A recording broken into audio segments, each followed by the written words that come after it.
What causes us to fear moving ahead is that we're looking at what we know, the connections that we have or don't have, the money that's in our account or isn't in our account, and we're thinking there's no way that this can happen with what I have. And the key is to remember that if God is directing you down this path, then he has whatever it is that you need, recognizing that it's not all on me.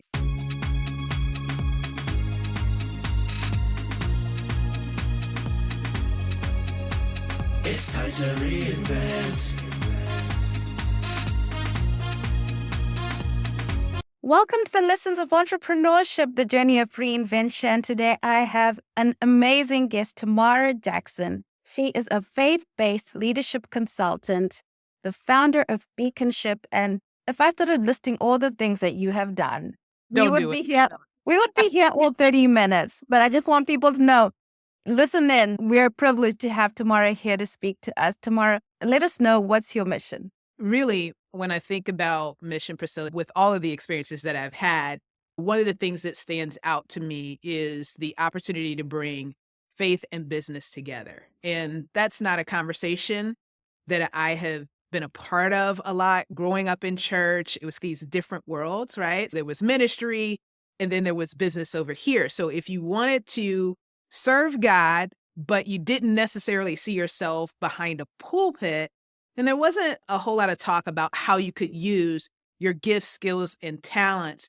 that are very valuable in a business setting to actually grow the kingdom of God. My mission is to see those two worlds come together, to be able to show that we can honor God in many different ways, in many different fields. And in fact, it's an opportunity to be able to draw people to him that perhaps otherwise would never make their way in a church, would never sit down and have a conversation with someone that is an ordained minister, but it's an opportunity for us to reach them through our life and through our calling. We're kindred spirits here. That's why I'm so excited to have you here. Tamara, you've done a lot of things, and leadership, the thing that you're driving home. What do you think is the one mistake that people make commonly when it comes to that? Yeah, it's a mistake, Priscilla, that I have made many times, and it's separating the two worlds. For example, even as a person of faith, it can be challenging sometimes when you have all of these experts and voices telling you to run your business this way, and this is going to be the path that leads to success. While all of those things may be tried and true business practices and principles, as leaders of faith, we also have to recognize that we still need to consult God to find out whether this is something that we should be applying in our business. Is this the right time to be doing it? Is this the right person, the right partner? So I think the mistake that I have made, and I see many Christian leaders make, is assuming that because something is put in your path, sometimes we take those as signs, if you will, that necessarily means that's what God wants you to do in this moment. And so one of the things that I have learned, and I'm still learning transparently, is to really just slow down. And it doesn't mean that the advice that you're being given is not valuable, but the question still, is this for me? And is this for me right now? In the Bible, it was never about speed to get to victory. Mm. And in the marketplace, it's move fast. Who can make decisions quickly? And that's the right person for the job. And then when you think about biblically, God always gave you the victory, but he had to tell you to move. I agree 100%. I've had this conversation with a lot of leaders over the last couple of months, especially. There is a temptation to follow the leading of the business world that says things like money loves speed. I've heard that so many times. The problem is that it's elevating these leaders, their practices, their expertise above what we know to be true about God. And you bring up a really great point that it was never about speed. It was about listening for the voice of God and then following that direction that you've been given. Now, sometimes that happens in a moment and you get that divine insight that you need, but sometimes you have to wait. And I think the culture has gotten to such a place that we expect everything to happen quickly. And we're even sometimes pressured to make, as you've said, quick decisions. And one of the things that I'm learning is even if it's uncomfortable, I need to wait until I have clear direction from God on how I need to move forward. Because what I want to do is make the best decision, right? Sometimes I think back over decisions that I've made as an entrepreneur, and they seem to be good decisions at the time, but there were so many things that I didn't know. And I feel like that's our advantage when we lean into our relationship with God. He knows the things that we don't know. But if we skip him or we keep going with what we think we should do and pray as we go along, I know I've been guilty of that, then we miss out on those divine insights that would help us to understand that this might seem like a good decision, but this really isn't the best decision for you, for your business, and for your clients. I think I probably fall on the question I'm going to ask you next, which is sometimes you wake up at 2 a.m., all of a sudden you have the answer you've been searching for, Mm. or the thing that's been causing you to not be able to eat. Thinking, how am I going to solve this? And at 2 a.m., I don't know how to say it, but you know in your spirit, Yeah, that's the answer. And also being on that side of having the courage to take the action now that you know the answer. that's true. Because I think a lot of times, Priscilla, I've had that experience so many times that you're describing, like waking up in the middle of the night. And I almost know now that those are opportunities where God is going to speak to me. So I just try to stay still and say, oh, what is it that you want to show me, that you want to reveal to me in this moment? But you raise a really good point. Knowing what to do and doing it are two different things. And there may be someone that's watching us, that's listening to us right now, and you're continuing to pray about something as if you don't know the answer. And I know I've been guilty of that, right? Because sometimes we do that because we really don't like the answer that we got. God, can you give me a different answer? Can you show me a different way to do this? Because I really don't like that answer that you gave me. So I'm going to keep praying, hoping that I'm going to get a different way to get there. But many times we actually already do know the answer. And it's about partnering with God to develop the courage to actually take the step that he's challenging us to make. And for me, Priscilla, what that has really meant is recognizing that it's not all on me. And I think that's what causes us to fear moving ahead, is that we're looking at what we know, the connections that we have or don't have, the money that's in our account or isn't in our account. And we're thinking there's no way that this can happen with what I have. And I think that the key is to remember that if God is directing you down this path, then he has whatever it is that you need. You may not see it yet. You may not know how it's going to happen, but there's an element of trust to believe that as you go in this direction, then what you need will be provided. Even as I say that, Priscilla, I think about the 10 lepers in scripture and how much faith it took for them to have, because in order to show yourself to the priest, you need to already be healed. So these lepers are starting off in this direction. And can you imagine all the while looking at their condition with no change? The scripture doesn't tell us exactly when their situation changed, but they had the faith, they had the courage to go in that direction at Jesus's word, that somehow, some way, when they got there, they were going to be healed and they were going to be who they needed to be. And that's the same kind of courage that we have to have as faith-driven leaders. Is I know I'm looking at my situation. This doesn't add up. This doesn't make sense. But if God told me to go in this direction, then I'm trusting that he's going to give me what I need. And when I get there, it's going to be okay.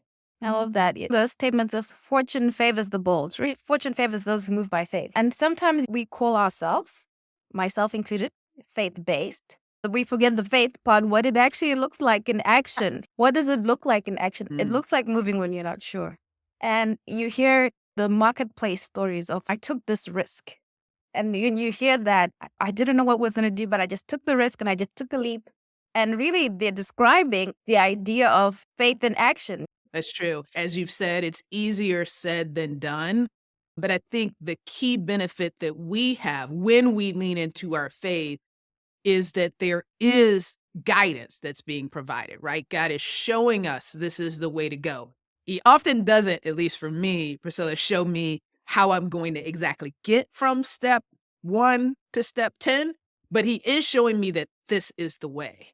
And so if we can hold on to the fact that this is a word from God, not just something that someone told me or something that I want to do personally or this goal or objective that I have, if I can hold on that this is direction from God, that gives more confidence. So I think that is the key that I would encourage the leaders that are watching us and listening to us right now is make sure though that this is God that is leading you. And I think that is where we really need to spend more time because sometimes we have these personal ambitions. We have all of these voices that are speaking into us. Sometimes we have something that we want to prove. I'm not ashamed to say that I've been there, right? I got something to prove. I want to show them that I can do this. I can make this work, right? But the key is what did God tell us to do? And once we're clear on that and we're following that path, we can have confidence that he's going to be with us and it will work out. When I saw all that you're doing, and I thought, how did this all start? What led you to starting Beaconship? What led you to lead Reviver? Because a lot of times we see the thing already made Hmm. and we don't understand how did you get to that point.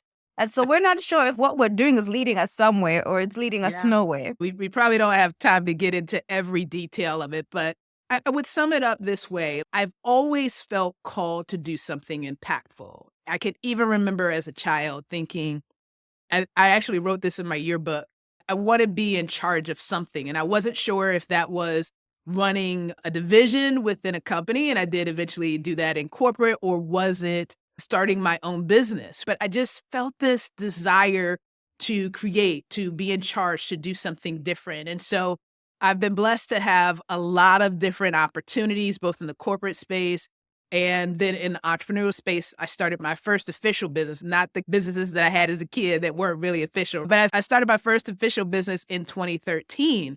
And my story is one of pivots. I first started out in the fitness space based on my own journey. And I thought that would be the thing as an entrepreneur that I would do forever. And then the pandemic hit. And that's another one of those examples that I think of when I think about God knows things that we don't know. I made some decisions in 2019 anticipating that 2020 and the years that follow were going to be the same or better than 2019. I had no idea. My team didn't have any idea that COVID was coming. So we held on as long as we could. Eventually, it became clear. God made it very clear to me that it was time to exit, that I would have to close my gym. And my question became, God, okay, what do I do next? And I literally, this is one of maybe at that point, few times that I heard God say, focus on what you have left. And maybe that's something that someone listening to me needs to hear right now as you're looking at things that didn't work out and you're not sure where to go. But maybe there's something that you have that you don't even realize that you have. And for me, Priscilla, it was a small Facebook community that I had of about 150 members because people in my gym, people that I had coached, said, I want to write a book. And so during the pandemic, that was something that we could all do, even though we weren't physically coming together. We could focus on taking the message that God has given us and putting it into a book. So I used part of the time during the pandemic to help people write and publish their first book. And there was a small Facebook community that I created for that purpose. When fitness blew up and I heard focus on what you have left, I really honestly was drawing a blank for a while. And then I realized, oh, wait, there's this community. So fast forward, for the sake of time, today that community is over 2,800 people. And I never would have anticipated that a small community of 150 people could grow into almost 3,000 people. But we found out that people really wanted to be in community together because their friends and family didn't really get their passion for writing and for sharing their devotionals and their scriptures and their books on Christian leadership. Like their family didn't get it. So this community became like their safe place where they can learn and grow together. And then once again, I thought, oh, this is what I'm going to do. I'm just going to focus on serving Christian authors. In 2022, I went through a really challenging season. My mom was diagnosed with stage 4 breast cancer. I literally left Charlotte, North Carolina, moved back to Richmond, Virginia to support her through her cancer journey. And if it wasn't for having an amazing team, I honestly don't know how the Christian Authors Network and how we would have been able to serve our clients. So shout out to my team. for all they did to support through that period. So it's interesting when you walk with someone through the last months of their lives, you have a lot of great conversations. And one of the conversations that I had with my mom was about goals and dreams and what she would have wanted for the future, what I would want for the future. And so I shared with her a seed of what is now Beaconship today. And she asked me, how come you're not doing that? Like, why aren't you going for it? And I kind of like many people wanted this guarantee. I wanted an assurance that if I took this leap of faith, if I took this path, that it was going to work out. And one of the things that still stands out in my mind to this day is these few words that my mom said. She said, Tam, sometimes you have to take a chance. So when my mom passed away in April of 2023, those words over months just kept coming back to me. Like, sometimes you have to take a chance. And I realized, okay, I'm at this 50th mark, my 50th year on the planet. I hope I have a whole lot of time left, but I don't know, right? So there started to be this urgency in me of, I don't know how much time I have left, so I want to maximize whatever that time is. And so I made the leap in 2024 to start Beaconship, which, as you shared, is about empowering Christian leaders. And then I had this passion. I tried to do it a little bit within the Beaconship space, and I didn't get quite the traction that I wanted in terms of leveraging AI to grow your business. Once I realized, hey, this really isn't necessarily, at least at this point, a fit within the Christian leadership space, I said, I'll make it a separate company called Lead Reviver, which focuses on leveraging AI to actually grow your revenue, to grow your bottom line. The cool thing is that the work that we're doing with Lead Reviver allows us to be able to fund a lot of the work that we do with Beaconship. So sometimes you end up having verticals, like we call it, right? So that you can scratch all of your itches, like all the gifts and skills and talents that you have. You may actually put them in different businesses in order for them to make an impact. It's been a journey of pivots, trying to listen to the marketplace in terms of what they're looking for, but also really staying close to God and asking Him to order my steps. Thank you for sharing your story of how all this came to be. I'm sorry for the loss of your mom. Those powerful words she left you with. She did. And those are just a few of them. I have so many great lessons from her. She was also a big note taker. So sometimes just reflecting on her words, even though she's not physically here with me, she taught me a lot of great lessons over the course of my life. And I really treasure those last 10 months because I feel like it was God giving me this opportunity, this second chance to really spend time with her, learn from her wisdom, and be able to carry that forward with me, even though she's no longer physically present with me. Sometimes I think about how you interact with your parents as a young person, and then as you get older, how that dynamic changes and how you hear each other differently too. It's very different, and for me, it was at sometimes pretty challenging because it's like role reversal, right? Because I'm trying to get her to do things that she needs to do. That's not the way it's supposed to go. It was sometimes a challenge, but also a tremendous blessing, and I'm honored to have been able to spend that time with her and support her for all the years and all the time that she supported me. That's beautiful. For entrepreneurs who are listening and they're thinking, I've got to step into this leadership role. I've gotten into this space, maybe because of a situation. I had no other choice. I had to build something, or I needed to make something to survive, or whatever by choice. But I don't know how to step from this to being a leader. I've never been a leader before. And how do I step into that now? So for me, it all came down to having examples. My mom was a great example of a leader to me. She had all these different leadership positions in retail, in pharmaceuticals, and like many different industries. So I often learned lessons from her, but I also very intentionally sought out other examples of people that I felt were great leaders. And sometimes that was through the form of a book. I would be listening to something at a conference or something. I Google the person. I'm like, man, they have this book. Let me order this book so that I can learn more about them beyond this experience that I'm having. And then within the corporate space, I was blessed to have amazing leaders that were doing a great job at what they were doing. And so I wasn't afraid to say, hey, Can I sit down with you? Can we go to coffee? Can I borrow 20 minutes of your time? Just whatever I could get. And I was very fortunate that people were willing to say yes, being bold enough to be able to ask the question, to be able to learn from them. And I think about some of the people that I learned from, they were willing to sit down with me every 2 weeks, once a month for years. And it's amazing, but you never know what you get until you ask. And then I think about in the entrepreneurship space, I've had a lot of great coaches that sometimes they have been unpaid and some I've invested in because they had something, they figured out things that I hadn't figured out. My advice would be to look for an example. Look for someone that is already exhibiting some of the traits that you're looking for, and then don't be afraid to look for opportunities to sit under their leadership and learn from them.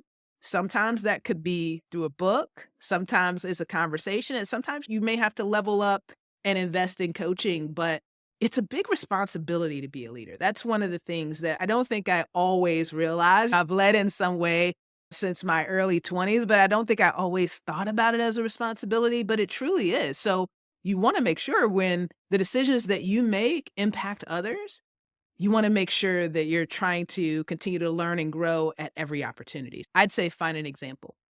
Thank you for that. Tamara, a lot of times when people go from corporate to entrepreneurship, that's a pretty big jump. And I'd like to know, what was your experience, or what would you say to someone who's thinking of making this transition? Yeah, one, going back to what we talked about earlier, I would seek God on, is this the decision that you want me to make, and is now the right time?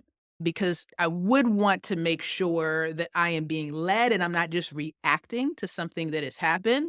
Sometimes we are in situations that we don't want to be in and we just want to get out of them. And sometimes, yeah, I can even say there have been times where I realized that I've stayed in situations and places too long. And I think God was using circumstances to move me in a different direction. But there are also times that I could think back when I wanted to leave corporate and it was me that wanted to leave, but it was not the right time. So I think number one, seek God and be sure that this is Him that is leading you and not just your personal ambition and desire. And then two, I would say create a plan. Ask God to help you with the plan to transition from corporate to entrepreneurship. For me, I actually did both for a while. So I stayed in corporate and I built my business on the side, which meant some sacrifices, right? It meant evenings and weekends and not having as much free time as some of my friends, some of my peers. But that's the path that I took. And the way that worked for me is it helped me to not be starting from ground zero, right?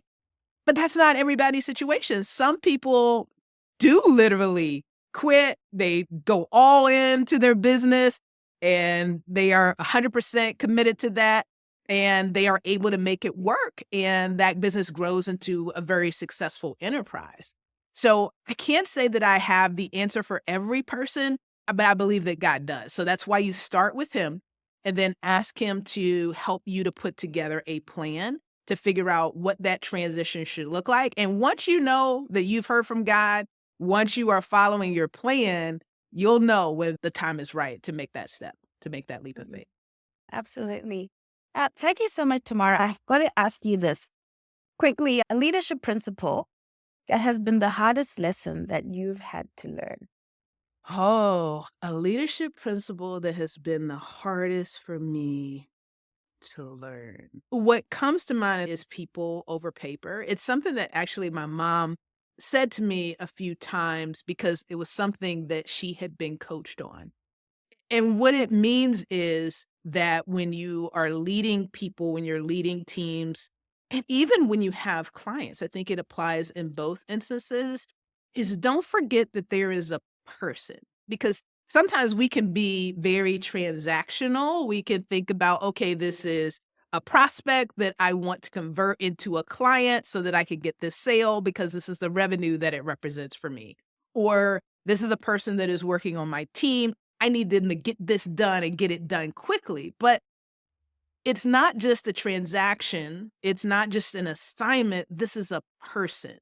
And so we have to, as leaders, think about the person as well as the assignment and the task. And that means that sometimes whatever your initial reaction is or the initial statement that you want to make, you might need to pause a little bit because you've got to think about, okay, how is it going to impact the person? How are they going to receive what I am going to say?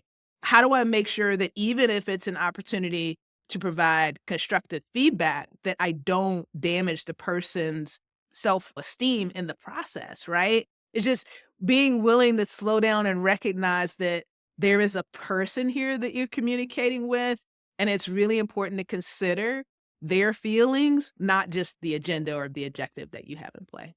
Yeah, that's an important one. We can be so metrics driven that Yeah. we forget that we're dealing in a world with people, and those people have lives of their own and things going on. And it's not just this short time that you spend with them, but they have a whole world going on too. Absolutely. If you could give us one essential practice, advice to an entrepreneur that's starting out today. A lot of things that I could say here, but what stands out for me right now, Priscilla, is take the time to gather information. This is an important one because as I think about all of my time as a leader, whether it was in corporate or entrepreneurship, sometimes because of the pressures that we've talked about to act quickly, there have been times where in my desire to move with speed, I have been missing critical pieces of information that would have helped me to make a better decision.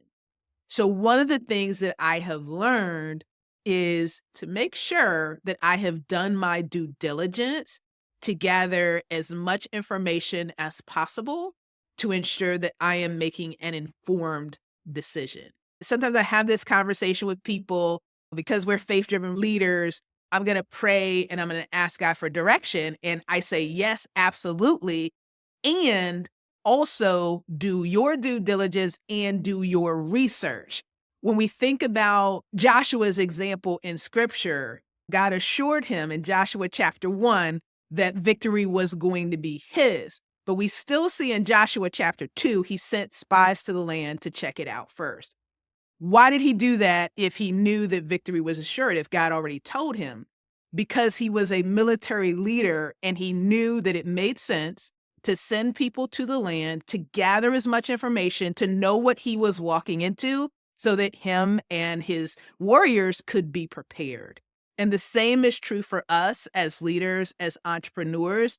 We need to invest the time. It's both spiritual and practical to make sure that we can prepare ourselves, our teams, so that we can drive the right solution and get the best result for our client. We have to slow down and make sure that we have enough information to make the best decision for all involved. That's really good. Thank you so much for that. Now, I can let you not recommend a book because you did talk about in the beginning, you did find a book. So people are like, okay, what book am I going to look for? So I'll just get to know what your book was tomorrow. Yeah, my first book is called 265 Point, and it was about my journey of gaining and losing 100 pounds. It's on Amazon today. Actually, it's funny that you asked about a book. I was thinking about if I were to give a book recommendation today for the audience that is watching and listening to us. I actually just read a book that I would highly recommend to people that are starting a business. It's called The Mom Test. And literally, I just heard about this book this week and I ordered it and I read it from cover to cover over 2 days. The mom test is all about making sure that you're designing a business, that you're designing a product that your customer is actually going to love. And so I'm not going to spoil it by telling all the details, but even after all these years of leading teams in corporate, all these years of being an entrepreneur, I learned so much about that book because it helps you to cut through the fluff and figure out, okay, what do my customers really want? And how do I deliver that for them? Because if I can do that, then I'm not going to have to worry about getting clients because I'm truly meeting a need. The challenge is, as the author says, that sometimes your prospects, your customers are lying to you. They don't mean to, but they are. And so I'd encourage you to get the mom test so that you can learn more about how to gather the insights that you really need to grow and scale your business. Thank you for that. I'm glad now I got that recommendation and we learned about your book. Thank you so much, Tamara. Please, if people can follow you online, where are you most active? Yeah, I am on LinkedIn, Facebook, and Instagram. Please look up the Beaconship. That is the name of our Christian leadership company. You can also find us online at beaconship.co. And if you're looking for ways to grow and scale your business with AI, you can visit us at leadreviver.pro. Priscilla, thank you so much for this opportunity to be here and talk with your viewing and listening audience today. Thank you so much, Tamara. It's been a pleasure.